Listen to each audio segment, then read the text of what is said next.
Nous avons pris la décision de venir ce matin devant la cour d'appel de Casablanca, vu l'importance des enjeux pour la liberté de la presse au Maroc.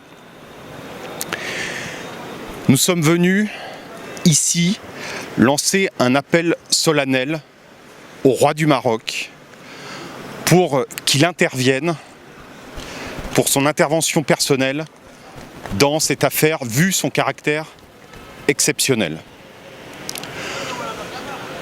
Nous demandons au roi du Maroc d'intervenir parce que l'institution royale est la seule à même d'éviter une catastrophe pour la liberté de la presse et une catastrophe humaine.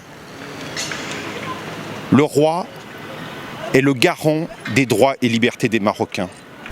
Le roi est le garant des principes constitutionnels que s'est donné le Maroc.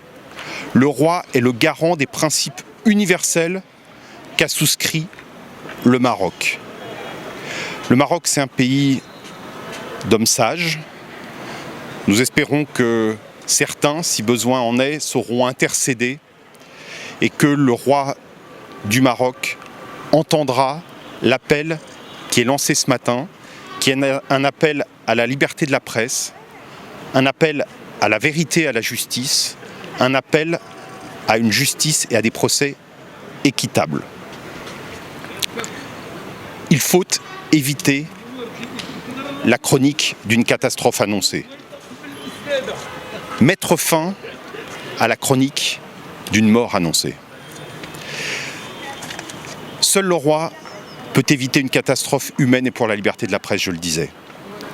Une catastrophe pour la liberté de la presse, parce que malheureusement, le Maroc est aujourd'hui 136e sur 180 pays au classement mondial de la liberté de la presse.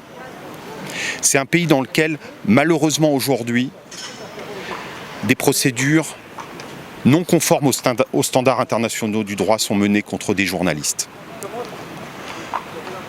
Contre Souleymane Ressouni, contre Maradi, contre Imad Stiltou,